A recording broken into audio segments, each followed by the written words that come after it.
अथ गजेन्द्रमोक्षः। श्रीशुक उवाच। एवं व्यवसितो बुद्ध्या समाधाय मनोहृदि जजाप परमं जाप्यं प्राक्जन्मन्युशिक्षितं। गजेन्द्र उवाच। ॐ नमो भगवते तस्मै यत्एतच्चिदात्मकं पुरुषायादिबीजाय परेशायाभिधीमहि। यस्मिन्निदं यतश्चेदं येनेदं य इदं स्वयं योऽस्मात् परमांश्च परस्तं प्रपद्ये स्वयंभुवम्। यस्वात्मनीदं निजमायार्पितं क्वचिद्विभातं क्वचित्तिरोहितम् अविद्रदृक्साक्षुभयं तदीक्षते स आत्ममूलोऽवतु मां परात्परः। कालेन पञ्चत्वमिति कृतस्नो लोकेषु पालेषु च सर्वहेतुषु तमस्तदासीद् गहनं गभीरं यस्तस्य पारेभिर्विराजते विभु। न यस्य देवा ऋषयः पदं विदुर्जन्तुः पुनः कोऽर्हति गन्तुमीरुतम्। यथा नटस्याकृतिभिर्विचेष्टतो दुरत्ययानुक्रमणः समावतु। दिदृक्षवो यस्य पदं सुमङ्गलं विमुक्तसङ्गा मुनयः सुसाधवः चरन्त लोकव्रतमव्रणं वने भूतात्मभूतासुहृदा समे गतिः। न विद्यते यस्य च जन्म कर्म वा न नाम रूपे गुणदोष एव वा तथापि लोकाप्ययसम्भवाय यः स्वमाययातान्यकालमृच्छति तस्मै नमः परेशाय ब्रह्मणेऽनन्तशक्तये अरूपायोरुरूपाय नमः आश्चर्यकर्मणे नमः आत्मप्रदीपाय साक्षिणे परमात्मने नमो गिराम्बिदूराय मनसश्चेतसामपि सत्त्वेन प्रतिलभ्याय नैषकर्मेण विपश्चिता नमः कैवल्यनाथाय निर्वाणसुखसंविदे नमः शान्ताय घोराय मूढाय गुणधर्मिणे निर्विशेषाय साम्याय नमो ज्ञानघनाय च क्षेत्रज्ञाय नमस्तुभ्यं सर्वाध्यक्षाय साक्षिणे पुरुषायात्ममूलाय मूलप्रकृतये नमः सर्वेन्द्रियगुणद्रष्टे सर्वप्रत्ययहेतवे असदाच्छाय योक्ताय सदा भासाय ते नमः। नमो नमस्तेऽखिलकारणाय निष्कारणायाद्भुतकारणाय सर्वागमाम्नाय महार्णवाय नमोपवर्गाय परायणाय गुणारचिन्नाचिद्दुष्पपाय तक्षोभविस्फूर्जितमानसाय नैष्कर्म्यभावेन विवर्जितागम स्वयं प्रकाशाय नमस्करोमि। माद्रिक्प्रपन्नपशुपाशविमोक्षणाय मुक्ताय भूरि करुणाय नमोलयाय स्वांसेन सर्वतनुभृन्मनसि प्रतीत प्रद्यग्दृशे भगवते बृहते नमस्ते। आत्मात्मजातगृहवित्तजनेषु शक्ति दुष्प्राणप्रणाय गुणसङ्गविवर्जिताय मुक्तात्मभिः स्वहृदये परिभाविताय ज्ञानात्मने भगवते नमः ईश्वराय। यं धर्मकामार्थविमुक्तकामा भजन्त इष्टां गतिमाप्नुवन्ति किं त्वाशिशोरात्यपि देहमव्ययं करोतु मे दद्भृदयो विमोक्षणम्। एकान्तिनो यस्य न कञ्चनार्थं वाछन्ति ये वै भगवत्प्रपन्ना अत्यद्भुतं तचरितं सुमङ्गलं गायन्त आनन्दसमुद्रमग्ना तमक्षरं ब्रह्म परं परेशामव्यक्तमाध्यात्मिकयोगगम्यम् अतीन्द्रियं सूक्ष्मविवातिदूरमनन्तमाद्यं परिपूर्णमीडे यस्य ब्रह्मादयो देवा वेदालोकश्चराचरा नामरूपविभेदेन फलज्ञा च कलया कृता यथार्चिषोऽग्ने सवितुर्गस्तयो निर्यान्ति संयान्त्यसत्वित्सरोचिषः यथा यतोऽयं गुणसम्प्रवाहो बुद्धिर्मनः खानि शरीरसर्गा स वै न देवासुरमत्यतिरङ्गा न स्त्री न शर्धो न पुमान जन्तु नायं गुणः कर्म न सन्नतासन् निधेशशेषो जयतादिशेषः जिजीविषेदाहमिहामुयाके मन्तर्बहिश्चावृत्तये भयोन्या इच्छामि कालेन तस्य विपल्लवास् तस्यात्मलोकावरुणस्य मोक्षम् सोऽहं विश्वसृजं विश्वं विश्ववेदसम् विश्वात्मजन्मजं ब्रह्म प्रणतोऽस्मि परं पदम् योगरन्धितकर्माणो हृदि योगविभावृते योगिनो यं प्रपश्यन्ति योगेशं तन्नतोऽस्म्यहम् नमो नमस्तुभ्यमसह्य वेग शक्तित्रयायाखिलधिगुणाय प्रपन्नपालाय दुरन्तशक्तये कदीन्द्रियाणाममनवाप्यवर्त्मने नायं वेद स्वमात्मानं यच्छक्त्याहं वृधाहतं तं दुरत्यमाहात्म्यं भगवन्तमितोऽस्म्यहम् श्रीशुक उवाच एवं गजेन्द्रमुपवर्णितनिर्विशेषं ब्रह्मादयो विविधलिङ्गविधाभिमाना नैते यदुपसृशपुर्निखिलात्मकत्वात् तत्राखिलामरमयो हरिराविरासीत् तं तद्वतार्थमुपलभ्य जगन्निवास स्तोत्रं निसम्मदिग्विजयेशः सन्तु वद्भिः छन्दोमयेन गरुडेन समूह्यमानश्चक्रायुधोऽभ्यगमदासु यतो गजेन्द्रः सोऽन्तः सरिस्यरुबलेन गृहीत आर्तो दृष्ट्वा गुरुत्तमतिहरिं तख उपात चक्रम्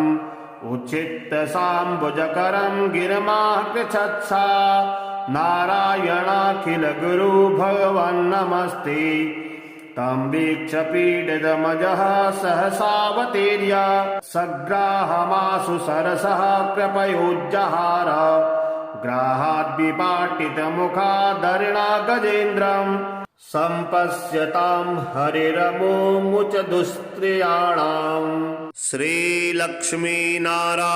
स्तोत्रम् श्रीनिवास जगन्नाथ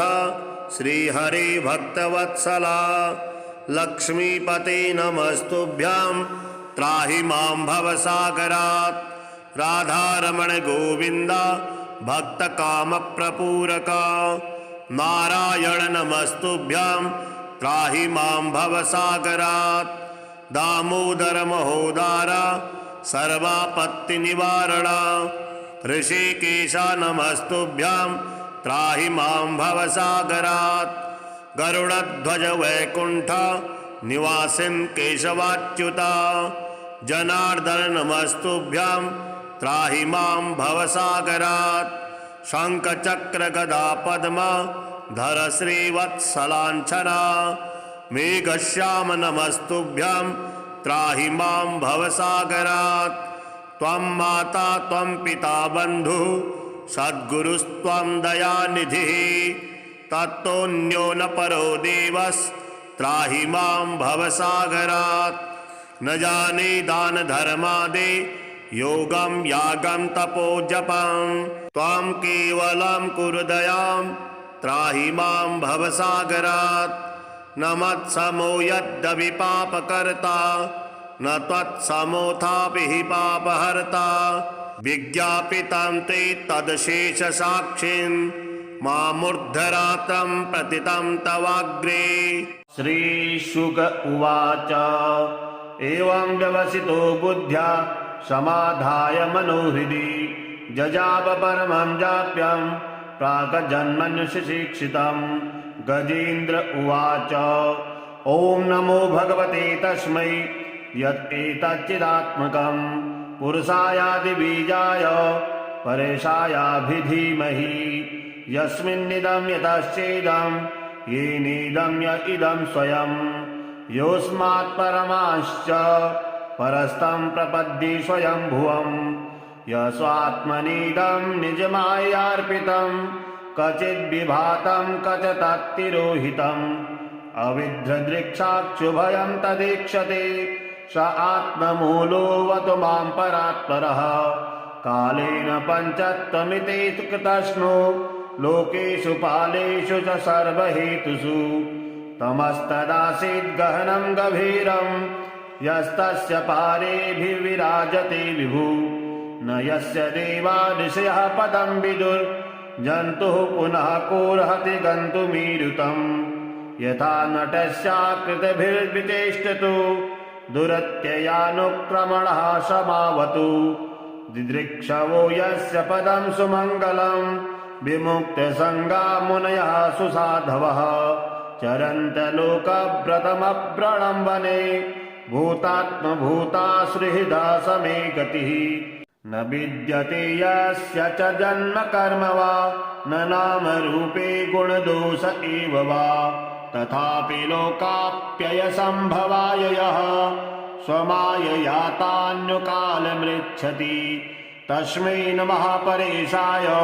ब्रह्मणेऽनन्तशक्तये अरूपायोरुरूपाय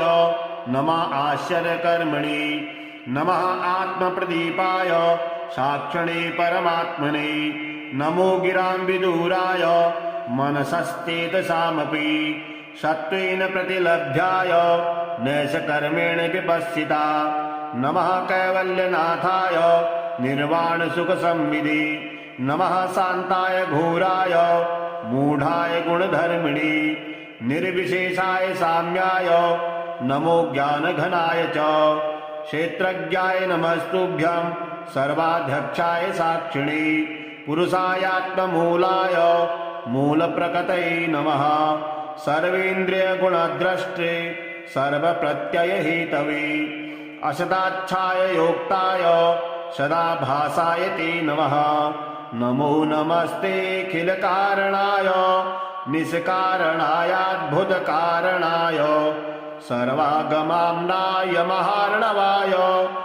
नमोपवर्गाय परायणाय गुणारचिन्नाचिद्दुष्पपाय तक्षोभविस्फूर्जितमानसाय नैष्कर्म्यभावेन विवर्जितागम स्वयं प्रकाशाय नमस्करोमि माद्रिक्प्रपन्नपशुपाशविमोक्षणाय मुक्ताय भूरि करुणाय नमोलयाय स्वांसेन सर्वतनुभृन्मनसि प्रतीत प्रद्यग्दृशे भगवते बृहते नमस्ते आत्मात्मजातगृहवित्तजनेषु शक्ते दुष्प्राणप्रणाय गुणसङ्गविवर्जिताय मुक्तात्मभिः स्वहृदये परिभाविताय ज्ञानात्मने भगवते नमः ईश्वराय यं धर्मकामार्थविमुक्तकामा भजन्त इष्टां गतिमाप्नुवन्ति किं त्वाशिशोरात्यपि देहमव्ययम् करोतु मे दद्भृदयो विमोक्षणम् एकान्तिनो यस्य न कञ्चनार्थं वाछन्ति ये वै भगवत्प्रपन्ना अत्यद्भुतं तचरितं सुमङ्गलं गायन्त आनन्दसमुद्रमग्ना तमक्षरं ब्रह्म परं परेशामव्यक्तमाध्यात्मिकयोगगम्यम् अतीन्द्रियं सूक्ष्मविवातिदूरमनन्तमाद्यं परिपूर्णमीडे यस्य ब्रह्मादयो देवा वेदालोकश्चराचरा नामरूपविभेदेन फलज्ञा च कलया कृता यथार्चिसोऽग्ने सवितुर्गहस्तयो निर्यान्ति संयान्त्यसक्वित्सरोचिषः यथा यतोऽयं गुणसम्प्रवाहो बुद्धिर्मनः खानि शरीरसर्गा स वै न देवासुरमत्यतिरिङ्गा न स्त्री न शर्ढो न पुमान जन्तु नायं गुणः कर्म न सन्न चासन् निधेशशेषो जयतादिशेषः जिजीविषेणाहमिहामुयाके मन्तर्बहिश्चावृत्तये भयोन्या इच्छामि कालेन तस्य विपल्लवास्तस्यात्मलोकावरुणस्य मोक्षम् सोऽहं विश्वसृजं विश्वमविश्वं विश्ववेदसं विश्वात्मजन्मजं ब्रह्म प्रणतोऽस्मि परं पदम् योगरन्धितकर्माणो हृदि योगविभावृते योगिनो यं प्रपश्यन्ति योगेशं तं नतोऽस्म्यहम् नमो नमस्तुभ्यमसह्यवेग शक्तित्रयायाखिलधिगुणाय प्रपन्नपालाय दुरन्तशक्तये कदीन्द्रियाणाममनवाप्यवर्त्मने नायं वेद स्वमात्मानं यच्छक्त्याहं विधाहतं तं दुरत्यमाहात्म्यं भगवन्तमितोऽस्म्यहं श्रीशुक उवाच एवं गजेन्द्रमुपवर्णितनिर्विशेषं ब्रह्मादयो विविधलिङ्गविधाभिमाना नैते यदुपसृशपुर्निखिलात्मकत्वात् तत्राखिलामरमयो हरिराविरासीत् तं दत्वतार्थमुपलभ्य जगन्निवास स्तोत्रं निसम्मदिग्विजयेशः सन्तु वद्भिः छन्दोमयेन गरुडेन समूह्यमानश्चक्रायुधोऽभ्यगमदासु यतो गजेन्द्रः सोऽन्तः सरुबलेन गृहीत आर्तो दृष्ट्वा गुरुत्तमतिहरिं तख उपात चक्रम् उच्छित्त साम्बुजकरं गिरमाः कृच्छत्सा नारायणाखिल गुरु भगवन्नमस्ते तं वीक्ष पीडितमजः सहसावतीर्य सग्राहमासु सरसः कृपयोज्जहार ग्राहाद्विपाटितमुखादरिणा गजेन्द्रम् सम्पश्यतां हरिरमुमुच दुस्त्रियाणाम् श्रीलक्ष्मीनारायण स्तोत्रम् श्रीनिवास जगन्नाथ श्रीहरि भक्तवत्सला लक्ष्मीपते नमस्तुभ्यां त्राहि मां भवसागरात् राधारमण गोविन्द भक्तकामप्रपूरका नारायण नमस्तुभ्यां त्राहि मां भवसागरात् दामोदर महोदार सर्वापत्तिनिवारणा ऋषिकेश नमस्तुभ्यां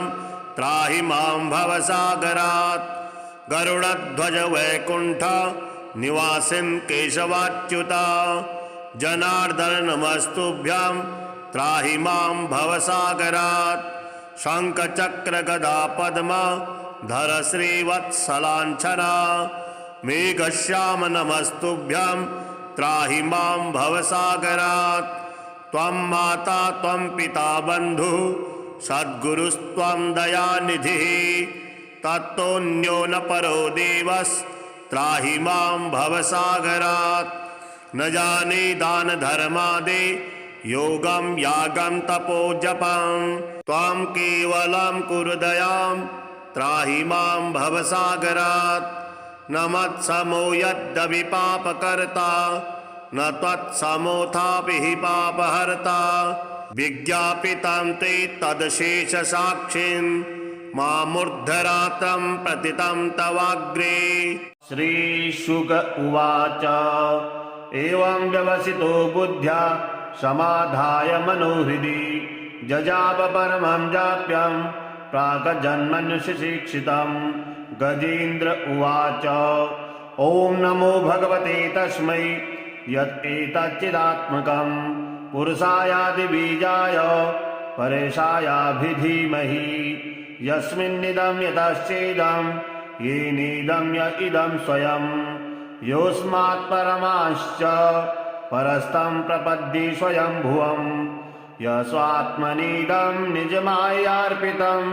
क्वचिद्विभातं क्वचित्तिरोहितम् अविद्रदृक्षाक्षुभयं तदीक्षते स आत्ममूलोऽवतु मां परात्परः कालेन पञ्चत्वमिति कृतस्नो लोकेषु पालेषु च सर्वहेतुषु तमस्तदासीद् गहनं गभीरं यस्तस्य पारेभिर्विराजते विभु न यस्य देवा ऋषयः पदं विदुर् जन्तुः पुनः कोऽर्हति गन्तुमीरुतम् यथा नटस्याकृतिभिर्विचेष्टतु दुरत्ययानुक्रमणः समावतु दिदृक्षवो यस्य पदं सुमङ्गलम् विमुक्तसङ्गा मुनयः सुसाधवः चरन्तलोकव्रतमव्रणं वने भूतात्मभूतासुहृदा समे गतिः न विद्यते यस्य च जन्म कर्म वा न नामरूपे गुणदोष एव वा तथापि लोकाप्ययसम्भवाय यः स्वमाययातान्युकालमृच्छति तस्मै नमः परेशाय ब्रह्मणेऽनन्तशक्तये अरूपायोरुरूपाय नमः आश्चर्यकर्मणे नमः आत्मप्रदीपाय साक्षिणे परमात्मने नमो गिरां विदुराय मनसश्चेतसामपि सत्त्वेन प्रतिलभ्याय नैषकर्मेण विपश्चिता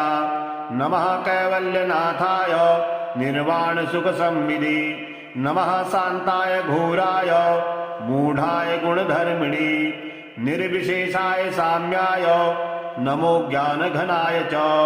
क्षेत्रज्ञाय नमस्तुभ्यं सर्वाध्यक्षाय साक्षिणे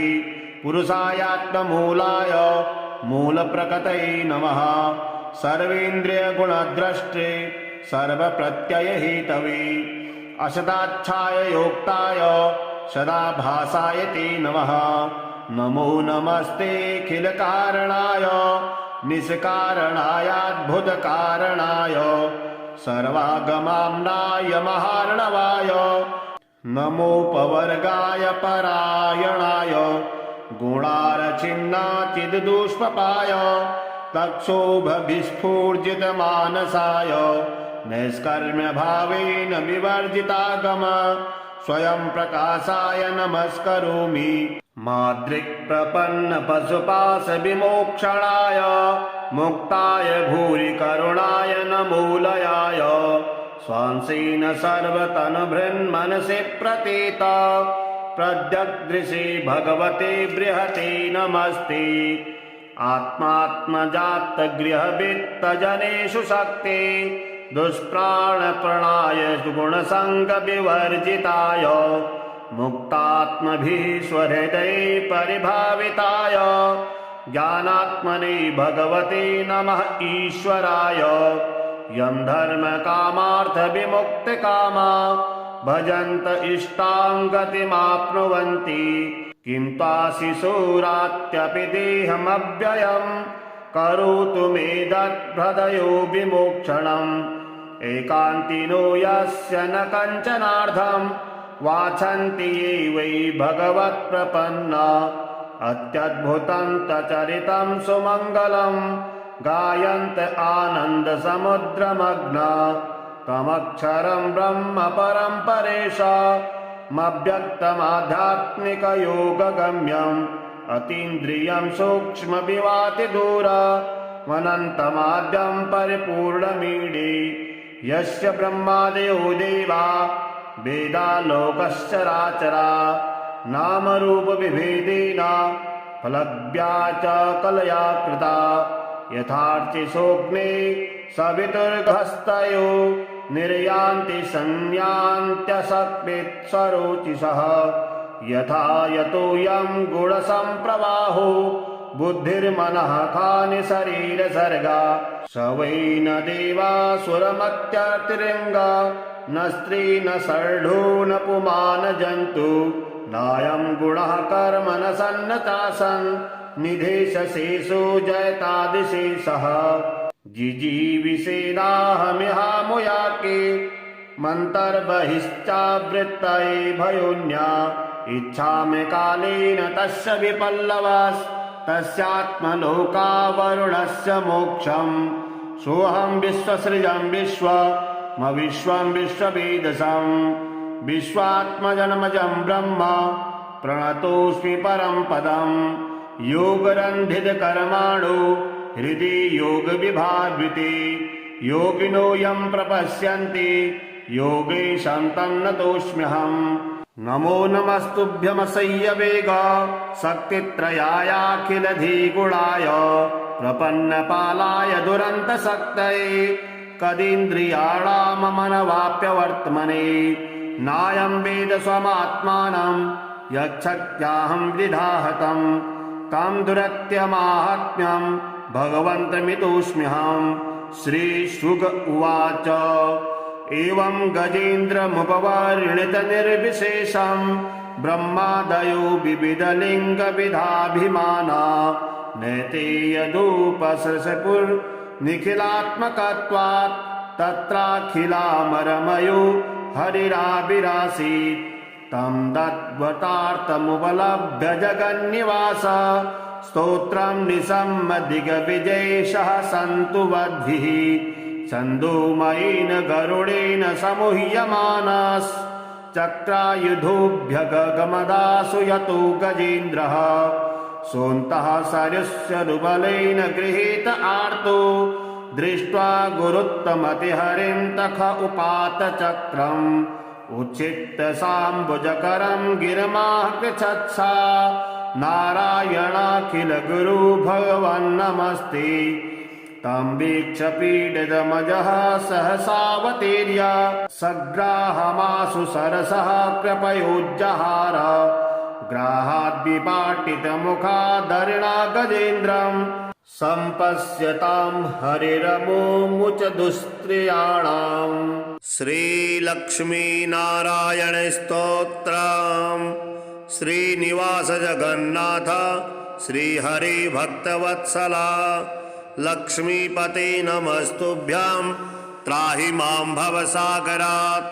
राधारमण गोविन्द भक्तकामप्रपूरक नारायण नमस्तुभ्यां त्राहि मां भवसागरात् दामोदर महोदार सर्वापत्तिनिवारण ऋषिकेश नमस्तुभ्यां त्राहि मां भवसागरात् गरुडध्वज वैकुण्ठ निवासिन् केशवाच्युत जनार्दन नमस्तुभ्यां त्राहि मां भवसागरात् शङ्खचक्र गदा पद्म धर श्रीवत्सलाञ्छना मेघश्याम नमस्तुभ्यां त्राहि मां भवसागरात् त्वं माता त्वं पिता बन्धुः सद्गुरुस्त्वं दयानिधिः तत्तोऽन्यो न परो देवस्त्राहि मां भवसागरात् न जाने दान धर्मादि योगं यागं तपो जपं त्वं केवलं कुरु दयां त्राहि मां भवसागरात् न मत्समो यद्यपि पापकर्ता न त्वत्समोऽथापि हि पापहर्ता विज्ञापितं ते तदशेषसाक्षिन् मामूर्धरात्रं प्रतितं तवाग्रे। श्रीशुक उवाच एवं व्यवसितो बुद्ध्या समाधाय मनोहृदि जजाप परमं जाप्यं प्राक्जन्मन्युशिक्षितं। गजेन्द्र उवाच ॐ नमो भगवते तस्मै यत्एतच्चिदात्मकं पुरुषायादिबीजाय परेशायाभिधीमहि यस्मिन्निदं यतश्चेदं येनेदं य इदं स्वयं योऽस्मात् परमाश्च परस्तं प्रपद्ये स्वयंभुवं यस्वात्मनीदं निजमायार्पितं क्वचिद्विभातं क्वच तत्तिरोहितम् अविद्रदृक्षाक्षुभयं तदीक्षते स आत्ममूलोऽवतु मां परात्परः कालेन पञ्चत्वमिति कृतस्नो लोकेषु पालेषु च सर्वहेतुषु तमस्तदासीद् गहनं गभीरं यस्तस्य पारेभिर्विराजते विभु न यस्य देवा ऋषयः पदं विदुर्जन्तुः पुनः कोऽर्हति गन्तुमीरुतम् यथा नटस्याकृतिभिर्विचेष्टतो दुरत्ययानुक्रमणः समावतु दिदृक्षवो यस्य पदं सुमङ्गलं विमुक्तसङ्गा मुनयः सुसाधवः चरन्तलोकव्रतमप्रणम्बने भूतात्मभूता सुहृदा समे गतिः न विद्यते यस्य च जन्म कर्म वा न नामरूपे गुणदोष एव वा तथापि लोकाप्ययसम्भवाय यः स्वमायया तान्यकालमृच्छति तस्मै नमः परेशाय ब्रह्मणेऽनन्तशक्तये अरूपायोरुरूपाय नमः आश्चर्यकर्मणे नमः आत्मप्रदीपाय साक्षिणे परमात्मने नमो गिराम्बिदूराय मनसश्चेतसामपि सत्त्वेन प्रतिलभ्याय नैषकर्मेण विपश्चिता नमः कैवल्यनाथाय निर्वाणसुखसंविदे नमः शान्ताय घोराय मूढाय गुणधर्मिणे निर्विशेषाय साम्याय नमो ज्ञानघनाय च क्षेत्रज्ञाय नमस्तुभ्यं सर्वाध्यक्षाय साक्षिणे पुरुषायात्ममूलाय मूलप्रकृतये नमः सर्वेन्द्रियगुणद्रष्टे सर्वप्रत्ययहेतवे असदाच्छाय योक्ताय सदाभासाय ते नमः नमो नमस्तेऽखिलकारणाय निष्कारणायाद्भुतकारणाय सर्वागमाम्नाय महार्णवाय नमोपवर्गाय परायणाय गुणारचिन्नाचिद्दुष्पपाय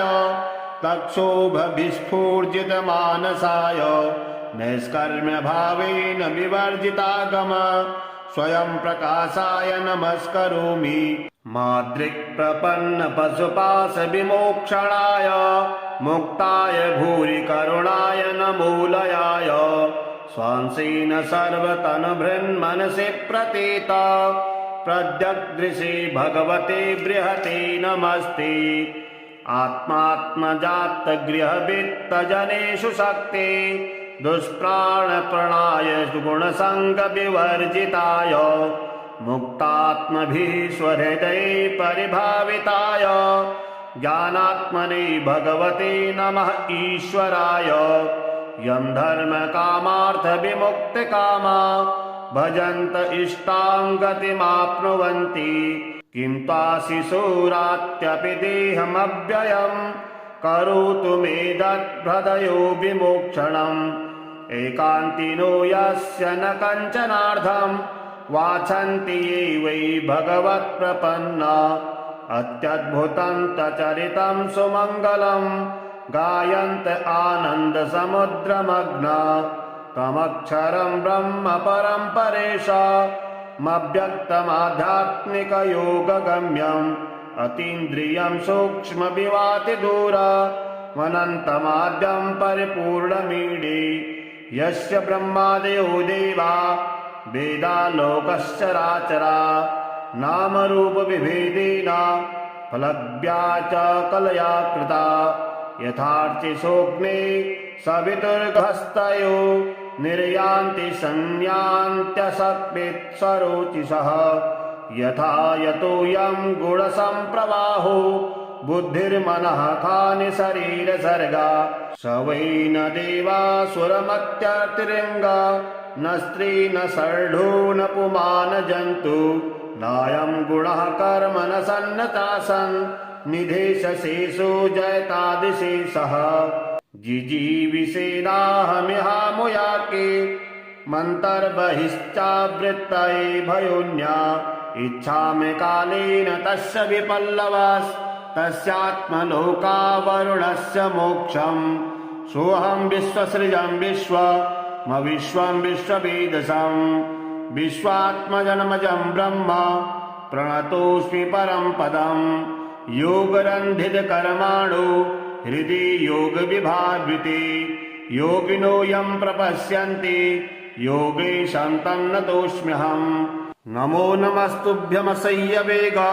शक्तित्रयायाखिलधिगुणाय प्रपन्नपालाय दुरन्तशक्तये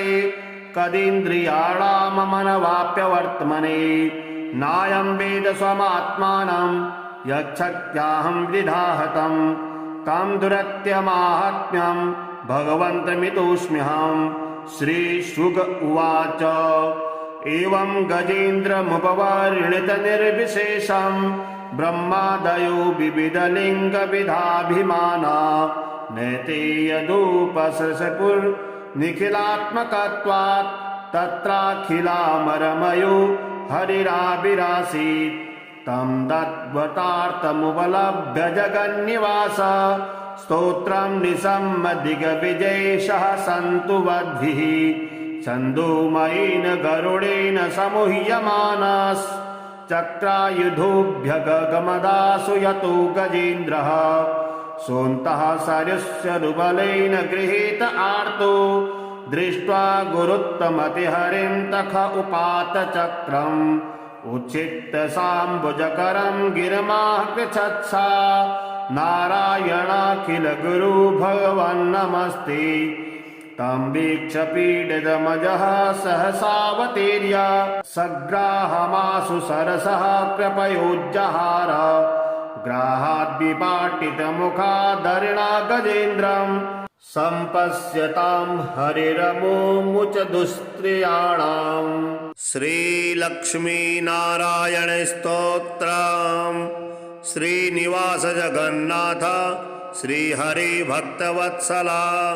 लक्ष्मीपते नमस्तुभ्यां त्राहि मां भवसागरात् राधारमण गोविन्द भक्तकामप्रपूरका नारायण नमस्तुभ्यां त्राहि मां भवसागरात् दामोदर महोदार सर्वापत्तिनिवारणा ऋषिकेश नमस्तुभ्यां त्राहि मां भवसागरात् गरुडध्वज वैकुण्ठ निवासिन् केशवाच्युता जनार्दन नमस्तुभ्यां त्राहि मां भवसागरात् शङ्खचक्र गदा पद्म धर श्रीवत्सलाञ्छना मेघश्याम नमस्तुभ्यां त्राहि मां भवसागरात् त्वं माता त्वं पिता बन्धुः सद्गुरुस्त्वं दयानिधिः तत्तोऽन्यो न परो देवस्त्राहि मां भवसागरात् न जाने दान धर्मादि योगं यागं तपो जपं त्वं केवलं कुरु दयां त्राहि मां भवसागरात् न मत्समो यद्यपि पापकर्ता न त्वत्समोऽथापि हि पापहर्ता विज्ञापितं ते तदशेषसाक्षिन् मामूर्धरात्रं प्रतितं तवाग्रे। श्रीशुक उवाच एवं व्यवसितो बुद्ध्या समाधाय मनोहृदि जजाप परमं जाप्यं प्राक्जन्मन्युशिक्षितं गजेन्द्र उवाच ॐ नमो भगवते तस्मै यत् एतच्चिदात्मकं पुरुषायादिबीजाय परेशायाभिधीमहि यस्मिन्निदं यतश्चेदं येनेदं य इदं स्वयं योऽस्मात् परमाश्च परस्तं प्रपद्ये स्वयंभुवं यस्वात्मनीदं निजमायार्पितं क्वचिद्विभातं क्वच तत्तिरोहितम् अविद्रदृक्षाक्षुभयं तदीक्षते स आत्ममूलोऽवतु मां परात्परः कालेन पञ्चत्वमिति कृतस्नो लोकेषु पालेषु च सर्वहेतुषु तमस्तदासीद् गहनं गभीरं यस्तस्य पारेभिर्विराजते विभु न यस्य देवा ऋषयः पदं विदुर्जन्तुः पुनः कोऽर्हति गन्तुमीरुतम् यथा नटस्याकृतिभिर्विचेष्टतो दुरत्ययानुक्रमणः समावतु दिदृक्षवो यस्य पदं सुमङ्गलं विमुक्तसङ्गा मुनयः सुसाधवः चरन्तलोकव्रतमव्रणं वने भूतात्मभूतासुहृदा समे गतिः न विद्यते यस्य च जन्म कर्म वा न नाम रूपे गुणदोष एव वा तथापि लोकाप्ययसम्भवाय यः स्वमाययातान्युकालमृच्छति तस्मै नमः परेशाय ब्रह्मणेऽनन्तशक्तये अरूपायोरुरूपाय नमः आश्चर्यकर्मणे नमः आत्मप्रदीपाय साक्षिणे परमात्मने नमो गिरां विदूराय मनसश्चेतसामपि सत्त्वेन प्रतिलभ्याय नैषकर्मेण विपश्चिता नमः कैवल्यनाथाय निर्वाणसुखसंविदे नमः शान्ताय घोराय मूढाय गुणधर्मिणे निर्विशेषाय साम्याय नमो ज्ञानघनाय च क्षेत्रज्ञाय नमस्तुभ्यं सर्वाध्यक्षाय साक्षिणे पुरुषायात्ममूलाय मूलप्रकृतये नमः सर्वेन्द्रियगुणद्रष्टे सर्वप्रत्ययहेतवे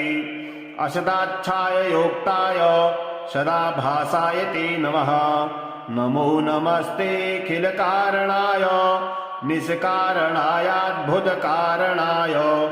सर्वागमाम्नाय महार्णवाय नमोपवर्गाय परायणाय गुणारचिन्नाचिद्दुष्पपाय तक्षोभविस्फूर्जितमानसाय नैष्कर्म्यभावेन विवर्जितागम स्वयं प्रकाशाय नमस्करोमि माद्रिक्प्रपन्नपशुपाशविमोक्षणाय मुक्ताय भूरि करुणाय नमोलयाय स्वांसेन सर्वतनुभृन्मनसि प्रतीत प्रद्यग्दृशे भगवते बृहते नमस्ते आत्मात्मजातगृहवित्तजनेषु शक्ते दुष्प्राणप्रणाय गुणसङ्गविवर्जिताय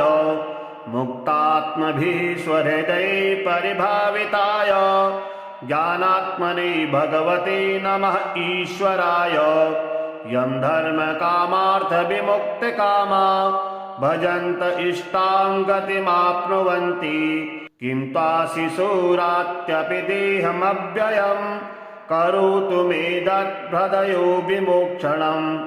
एकान्तिनो यस्य न कञ्चनार्थम् वाछन्ति ये वै भगवत्प्रपन्ना अत्यद्भुतं तचरितं सुमङ्गलं गायन्त आनन्दसमुद्रमग्ना तमक्षरं ब्रह्म परं परेशामव्यक्तमाध्यात्मिकयोगगम्यम् अतीन्द्रियं सूक्ष्मविवातिदूरमनन्तमाद्यं परिपूर्णमीडे यस्य ब्रह्मादयो देवा वेदालोकश्चराचरा नामरूपविभेदेन फलज्ञा च कलया कृता यथार्चिसोऽग्ने सवितुर्गहस्तयो निर्यान्ति संयान्त्यसक्तिस्वरोचिषः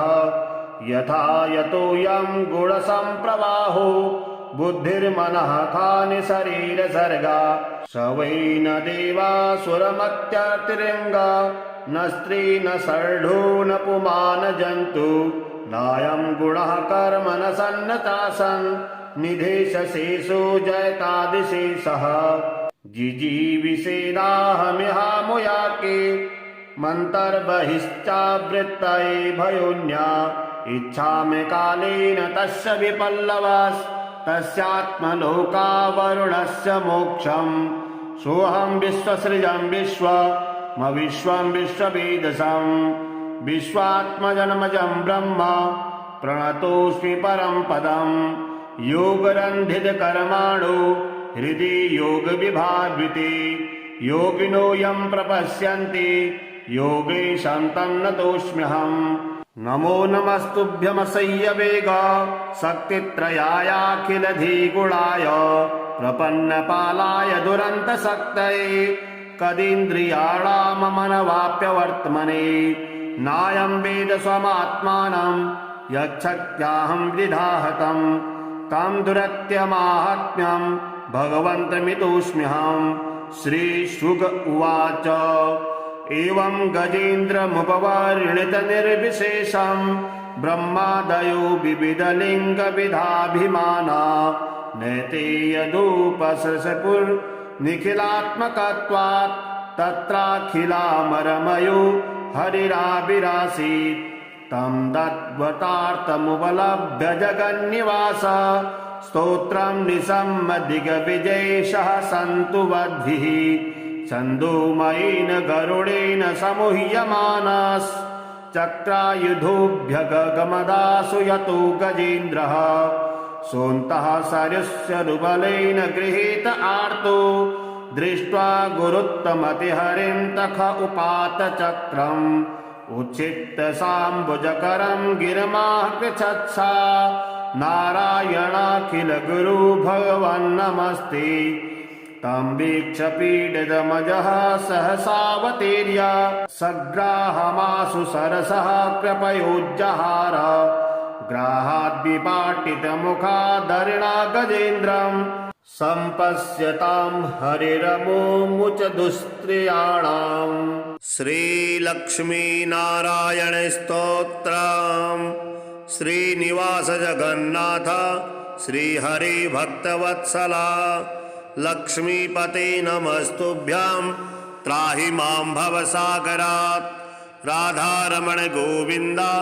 भक्तकामप्रपूरका नारायण नमस्तुभ्यां त्राहि मां भवसागरात्। दामोदर महोदार सर्वापत्तिनिवारणा ऋषिकेश नमस्तुभ्यां त्राहि मां भवसागरात्। गरुडध्वज वैकुण्ठ निवासिन् केशवाच्युता जनार्दन नमस्तुभ्यां त्राहि मां भवसागरात्। शङ्खचक्र गदा पद्म धर श्रीवत्सलाञ्छना मेघश्याम नमस्तुभ्यां त्राहि मां भवसागरात्। त्वं माता त्वं पिता बन्धुः सद्गुरुस्त्वं दयानिधिः तत्तोऽन्यो न परो देवस्त्राहि मां भवसागरात्। न जाने दान धर्मादि योगं यागं तपो जपं त्वं केवलं कुरु दयां त्राहि मां भवसागरात्। न मत्समो यद्यपि पापकर्ता न त्वत्समोऽथापि हि पापहर्ता विज्ञापितं ते तदशेषसाक्षिन् मामूर्धरात्रं प्रतितं तवाग्रे। श्रीशुक उवाच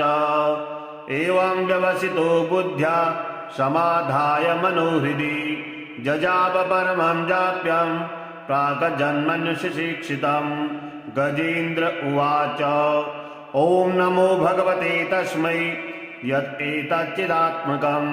पुरुषायादिबीजाय परेशायाभिधीमहि यस्मिन्निदं यतश्चेदं येनेदं य इदं स्वयं योऽस्मात् परमाश्च परस्तं प्रपद्ये स्वयंभुवं यस्वात्मनीदं निजमायार्पितं क्वचिद्विभातं क्वचित्तिरोहितम् अविद्रदृक्षाक्षुभयं तदीक्षते स आत्ममूलोऽवतु मां परात्परः। कालेन पञ्चत्वमिति कृतस्नो लोकेषु पालेषु च सर्वहेतुषु तमस्तदासीद् गहनं गभीरं यस्तस्य पारेभिर्विराजते विभु न यस्य देवा ऋषयः पदं विदुर्जन्तुः पुनः कोऽर्हति गन्तुमीरुतम् यथा नटस्याकृतिभिर्विचेष्टतो दुरत्ययानुक्रमणः समावतु दिदृक्षवो यस्य पदं सुमङ्गलं विमुक्तसङ्गा मुनयः सुसाधवः चरन्तलोकव्रतमव्रणं वने भूतात्मभूतासुहृदा समे गतिः न विद्यते यस्य च जन्म कर्म वा न नाम रूपे गुणदोष एव वा तथापि लोकाप्ययसम्भवाय यः स्वमाययातान्युकालमृच्छति तस्मै नमः परेशाय ब्रह्मणेऽनन्तशक्तये अरूपायोरुरूपाय नमः आश्चर्यकर्मणे नमः आत्मप्रदीपाय साक्षिणे परमात्मने नमो गिरां विदूराय मनसश्चेतसामपि सत्त्वेन प्रतिलभ्याय नैषकर्मेण विपश्चिता नमः कैवल्यनाथाय निर्वाणसुखसंविदे नमः शान्ताय घोराय मूढाय गुणधर्मिणे निर्विशेषाय साम्याय नमो ज्ञानघनाय च क्षेत्रज्ञाय नमस्तुभ्यं सर्वाध्यक्षाय साक्षिणे पुरुषायात्ममूलाय मूलप्रकृतये नमः सर्वेन्द्रियगुणद्रष्टे सर्वप्रत्ययहेतवे असदाच्छाय योक्ताय सदा भासाय ते नमः। नमो नमस्तेऽखिलकारणाय निष्कारणायाद्भुतकारणाय सर्वागमाम्नाय महार्णवाय नमोपवर्गाय परायणाय गुणारचिन्नाचिद्दुष्पपाय तक्षोभविस्फूर्जितमानसाय नैष्कर्म्यभावेन विवर्जितागम स्वयं प्रकाशाय नमस्करोमि। माद्रिक्प्रपन्नपशुपाशविमोक्षणाय मुक्ताय भूरि करुणाय नमोलयाय स्वांसेन सर्वतनुभृन्मनसि प्रतीत प्रद्यग्दृशे भगवते बृहते नमस्ते। आत्मात्मजातगृहवित्तजनेषु शक्ते दुष्प्राणप्रणाय गुणसङ्गविवर्जिताय मुक्तात्मभिः स्वहृदये परिभाविताय ज्ञानात्मने भगवते नमः ईश्वराय। यं धर्मकामार्थविमुक्तकामा भजन्त इष्टां गतिमाप्नुवन्ति किं त्वाशिशूरात्यपि देहमव्ययम् करोतु मे दद्भृदयो विमोक्षणम्। एकान्तिनो यस्य न कञ्चनार्थम् वाछन्ति ये वै भगवत्प्रपन्ना अत्यद्भुतं तचरितं सुमङ्गलम् गायन्त आनन्दसमुद्रमग्ना तमक्षरं ब्रह्म परं परेशामव्यक्तमाध्यात्मिकयोगगम्यम् अतीन्द्रियं सूक्ष्मविवातिदूरमनन्तमाद्यं परिपूर्णमीडे यस्य ब्रह्मादयो देवा वेदालोकश्चराचरा नामरूपविभेदेन फलज्ञा च कलया कृता यथार्चिसोऽग्ने सवितुर्गस्तयो निर्यान्ति संयान्त्यसक्वित्सरोचिषः यथा यतोऽयं गुणसम्प्रवाहो बुद्धिर्मनः खानि शरीरसर्गा स वै न देवासुरमत्यतिरङ्गा न स्त्री न शर्ढो न पुमान जन्तु नायं गुणः कर्म न सन्नतासन् निधेशशेषो जयतादिशेषः जिजीविषेणाहमिहामुयाके मन्तर्बहिश्चावृत्तये भयोन्या इच्छामि कालेन तस्य विपल्लवस्तस्यात्मलोकावरुणस्य मोक्षम् सोऽहं विश्वसृजं विश्वमविश्वं विश्ववेदसं विश्वात्मजन्मजं ब्रह्म प्रणतोऽस्मि परं पदम् योगरन्धितकर्माणो हृदि योगविभावृते योगिनो यं प्रपश्यन्ति योगेशं तन्नतोऽस्म्यहम्। नमो नमस्तुभ्यमसह्यवेग शक्तित्रयायाखिलधिगुणाय प्रपन्नपालाय दुरन्तशक्तये कदीन्द्रियाणाममनवाप्यवर्त्मने नायं वेद स्वमात्मानं यच्छक्त्याहं विधाहतं तं दुरत्यमाहात्म्यं भगवन्तमितोऽस्म्यहम्। श्रीशुक उवाच एवं गजेन्द्रमुपवर्णितनिर्विशेषं ब्रह्मादयो विविधलिङ्गविधाभिमाना नैते यदुपसृशपुर्निखिलात्मकत्वात् तत्राखिलामरमयो हरिराविरासीत् तं दद्वतार्थमुपलभ्य जगन्निवास स्तोत्रं निशम्य दिग्विजयेशः सन्तु वद्भिः छन्दोमयेन गरुडेन समूह्यमानश्चक्रायुधोऽभ्यगमदासु यतो गजेन्द्रः सोऽन्तः सरस्वरुबलेन गृहीत आर्तो दृष्ट्वा गुरुत्तमतिहरिं तख उपात चक्रम् उच्छित्य साम्बुजकरं गिरमाः कृच्छत्सा नारायणाखिल गुरु भगवन्नमस्ते तं वीक्ष्य पीडितमजः सहसावतीर्य सग्राहमाशु सरसः कृपयोज्जहार ग्राहाद्विपाटितमुखादरिणा गजेन्द्रम् सम्पश्यतां हरिरमुमुच दुस्त्रियाणाम्। श्रीलक्ष्मीनारायणस्तोत्रम्। श्रीनिवास जगन्नाथ श्रीहरिभक्तवत्सला लक्ष्मीपते नमस्तुभ्यां त्राहि मां भवसागरात्। राधारमण गोविन्द भक्तकामप्रपूरका नारायण नमस्तुभ्यां त्राहि मां भवसागरात्। दामोदर महोदार सर्वापत्तिनिवारणा ऋषिकेश नमस्तुभ्यां त्राहि मां भवसागरात्। गरुडध्वज वैकुण्ठ निवासिन् केशवाच्युता जनार्दन नमस्तुभ्यां त्राहि मां भवसागरात्। शङ्खचक्र गदा पद्म धर श्रीवत्सलाञ्छना मेघश्याम नमस्तुभ्यां त्राहि मां भवसागरात्। त्वं माता त्वं पिता बन्धुः सद्गुरुस्त्वं दयानिधिः तत्तोऽन्यो न परो देवस्त्राहि मां भवसागरात्। न जाने दान धर्मादि योगं यागं तपो जपं त्वं केवलं कुरु दयां त्राहि मां भवसागरात्। न मत्समो यद्यपि पापकर्ता न त्वत्समोऽथापि हि पापहर्ता विज्ञापितं ते तदशेषसाक्षिन्